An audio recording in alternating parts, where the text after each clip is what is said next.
Sí, señor. ¿Cómo está?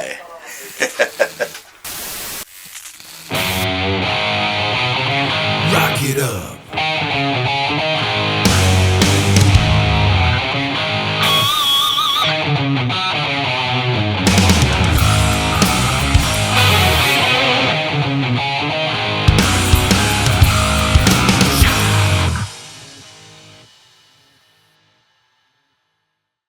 Well, because of the pandemic, obviously everybody around the world were scrambling and trying to find things to survive. I mean, it's mainly to keep your sanity, but just even the fact that to be able to do as much recording, as much work as possible.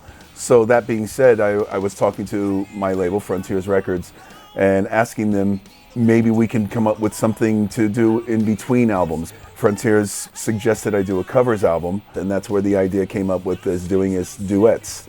Now, doing it as a duets album, it couldn't be just any singers. It couldn't be just people they suggested to me. I had to come up with a kind of a master list of my wish list of people that I wanted to work with.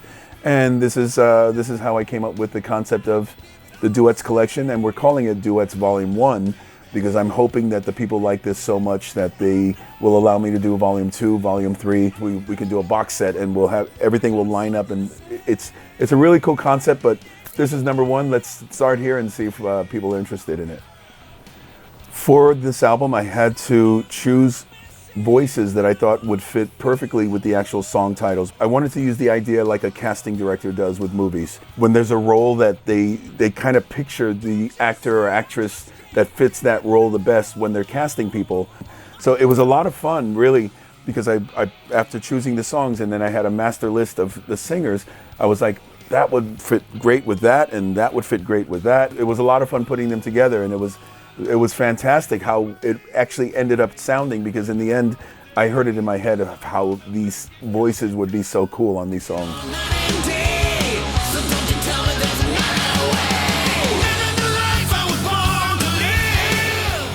Well, Living the Life is from the Rockstar movie soundtrack, and it's one of those songs that I do frequently when we do the live JSS sets. We usually do stand up. That's the favorite. That's the one that people want to hear and know the most. I've done so many versions of this song already. There's live versions on live albums.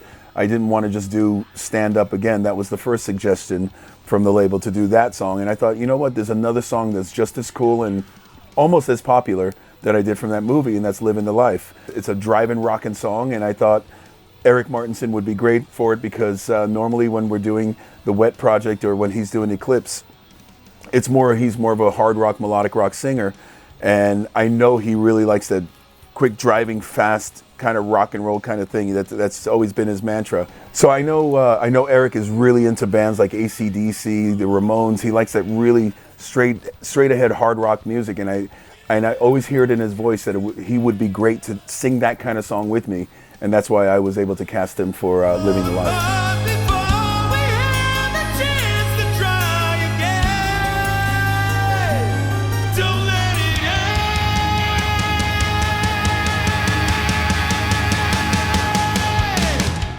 Don't Let It In came from the Marching Out album from 1985.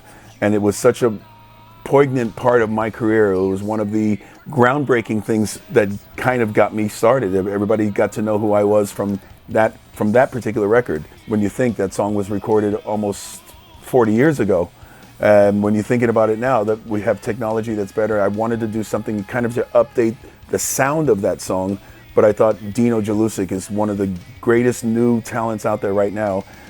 Really dear friend of mine that we share the stage with TSO, and I'm helping him, or helped him along with his own career, and it was the perfect fit vocally because he's just got that really strong, commanding, majestic hard rock voice, and it just sounds so great together. In my head, it was exactly how it ended up sounding when we did this version.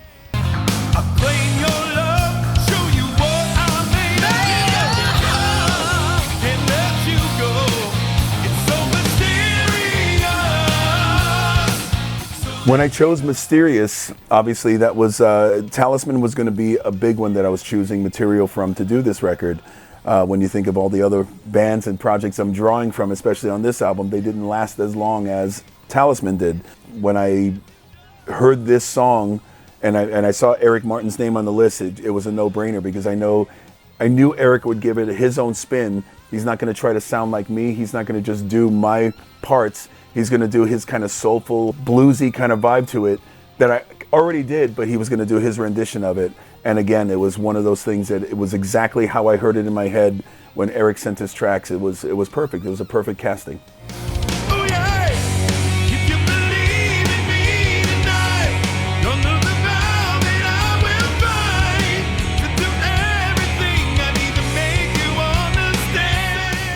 Well, I chose Believe in Me to do a cover because it's a great song that I wrote with Neil Schon when we were doing the Soul Circus band. I wanted to use singers that are already in bands or already signed to Frontiers. I wanted to kind of keep it in the family. It's something that worked together hand in hand. And choosing Nathan for this song, I knew I needed a song that kind of gets high up there, and Nathan, he sings it so easily. I'm over here struggling to sing those old songs and get that range, and he's just doing it like he's eating a chicken sandwich at the same time.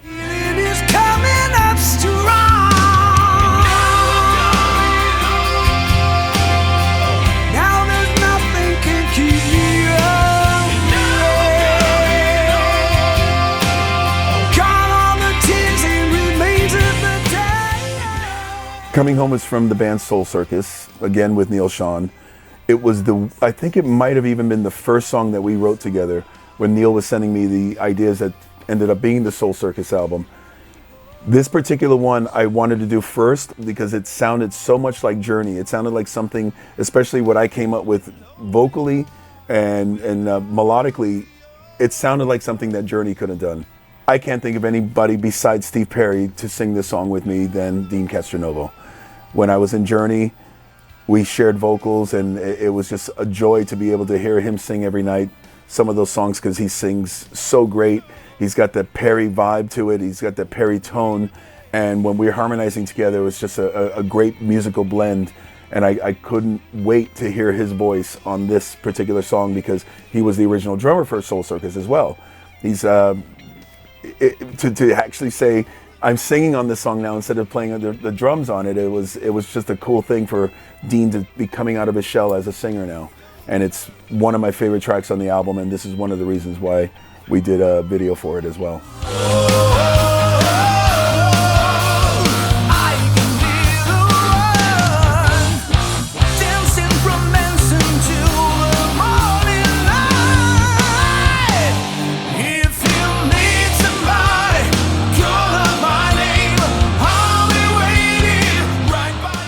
When I was thinking of doing something with Aliro, I wanted to choose something that was a little simpler for him in terms of my career. And pretty much around the world, everybody knows I'll Be Waiting. They know this song from Talisman. So I knew that would be an easier one for him to kind of sink his teeth into, again, to give his own spin and his own vibe to. We have such a close tie together. He just recently replaced the singer from the Queen Extravaganza, which I was also a part of.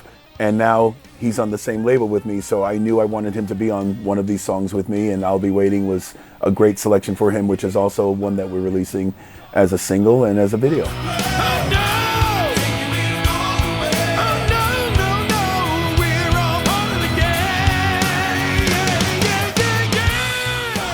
Calling All Girls was a decision from Frontiers. They wanted me to do an Old Eyes song. It's going to be one of those deep cut bands that the rest of the world weren't really privy to. They didn't really get to see and accept Eyes as one of the big bands of my career because we never really broke it big. But that was one song on that debut Eyes album that a lot of people loved and remembered. I'm singing so high on this one, there's no way I can do it anymore, but I might even have to bring in a female singer to do it. But then I'm thinking, that's going to be strange for a female to be Calling All Girls. Okay, so I threw that away. So I still needed to come up with somebody who could sing a lot of those big top notes with ease. And my buddy Russell Allen from Symphony X, incredible singer. He's done albums on Frontiers with Jorn Lande, and we also worked together with Trans-Siberian Orchestra. So it was a no-brainer that I wanted Russell to do this with me as a duet, and it came out fantastic. A little closer.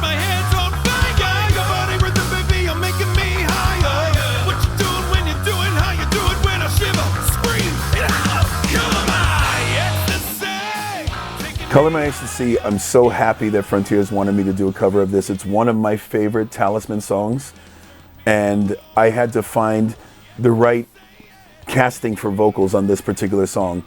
Renan Zonta is one of these guys that came out of nowhere. I woke up one day and I discovered this band called Electric Mob that's on Frontiers Records. They're from Brazil. Obviously, I have a very long-standing love affair with Brazil in terms of the guys in my band and the culture and my friends here that I've been working with for so many years. So yeah, I wanted Renan to sing on this because he had such a great articulation, and that particular song has got almost a rap type feature with the way I'm delivering the vocals. It's kind of a Chili Peppers kind of taka taka taka taka kind of attack to the vocals, and he destroyed it. He just hit it right out of the park.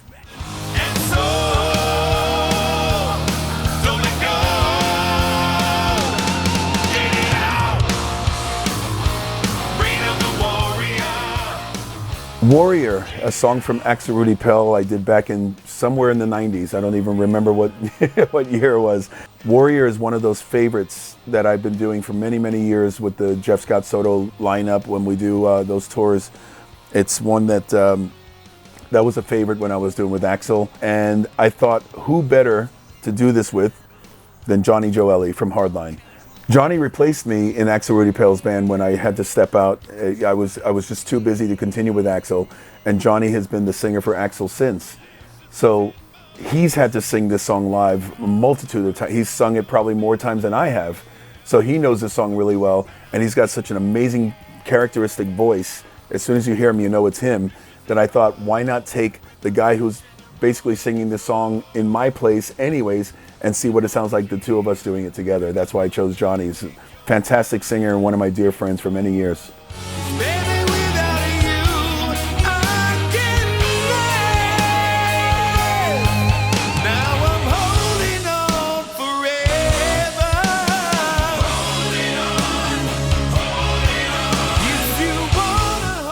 Holding On is one of these songs that I never expected to be so loved by anyone, really.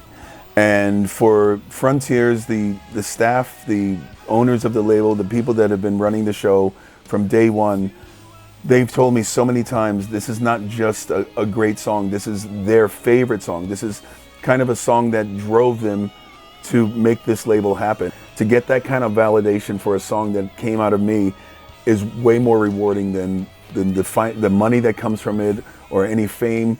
Just to get that feeling of this song means so much to somebody in their lives. I had to choose BJ, he's been part of my solo career for so many years, and now he's also part of an actual band that I'm doing called Soto.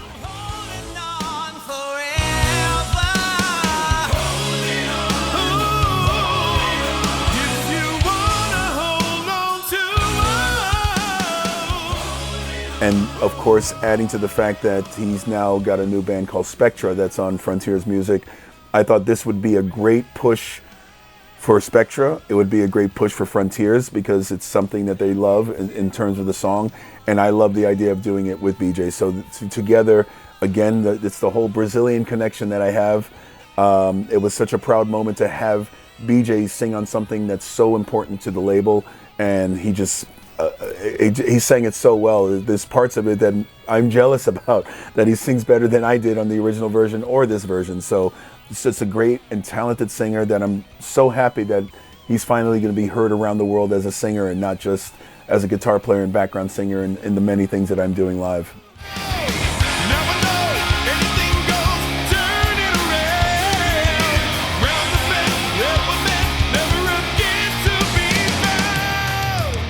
Again to Be Found is also another connection with Marcel Jacob.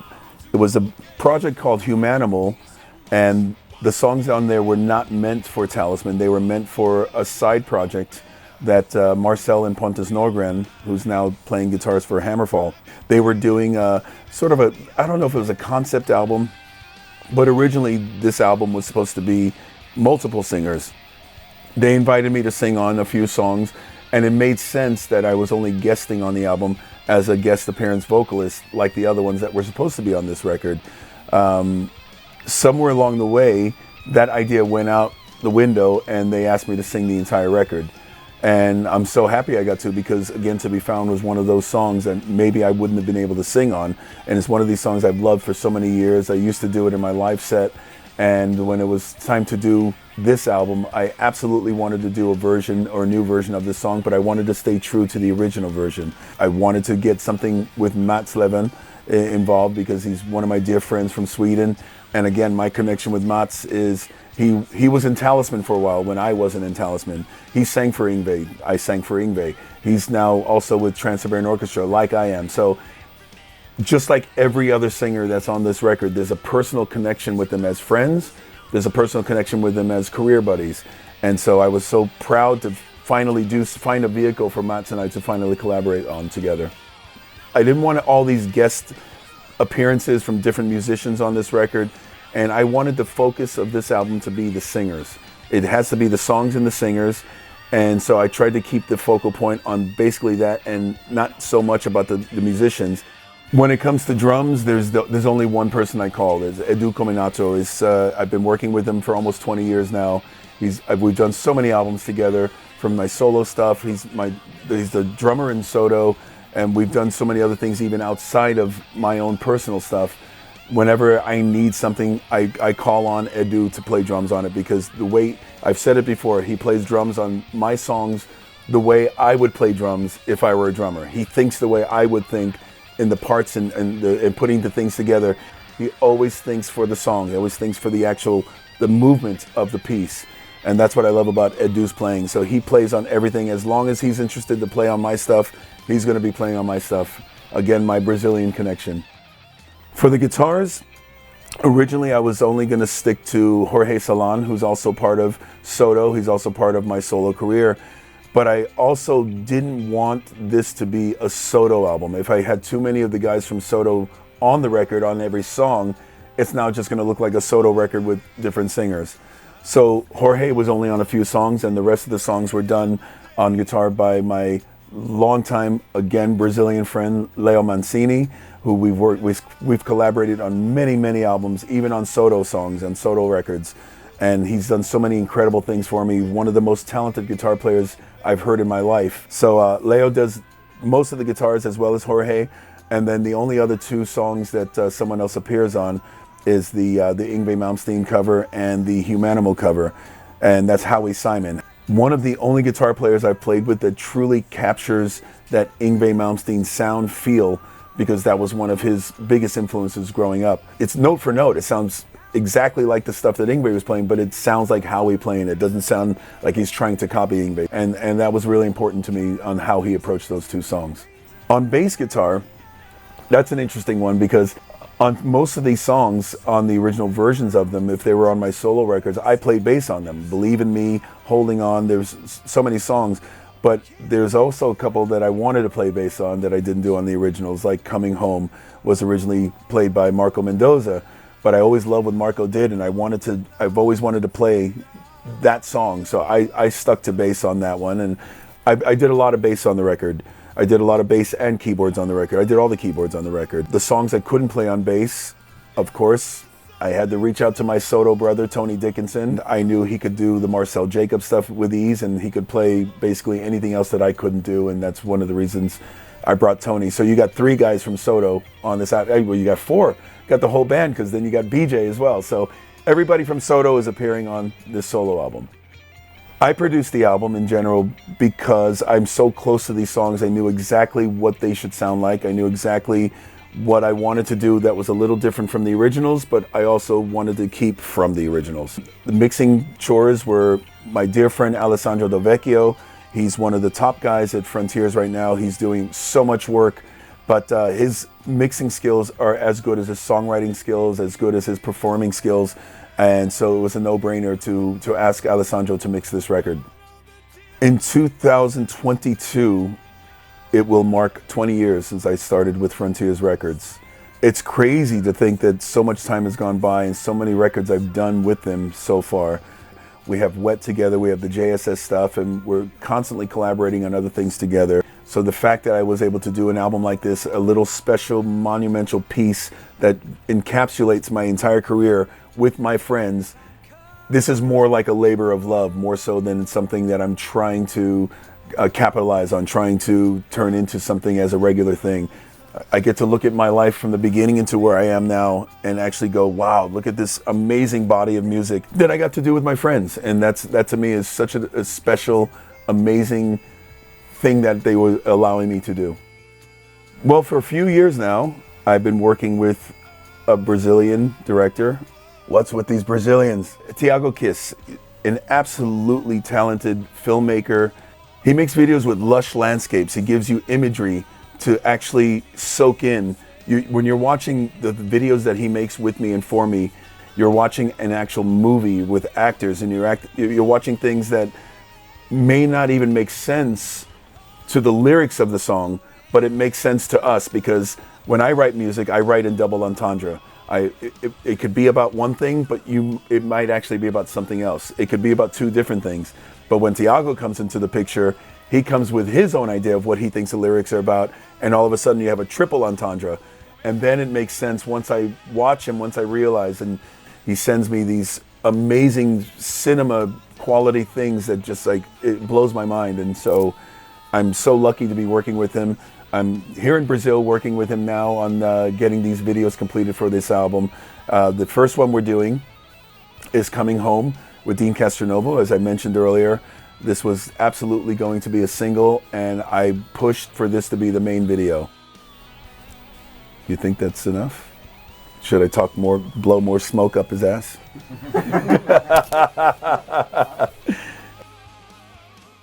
Holding on, blowjob. I wanted to do that song for this. Excuse me. That was kind of a stupid answer. He loves everything from punk to, if I want to say, now I can't remember the bands. Anyways.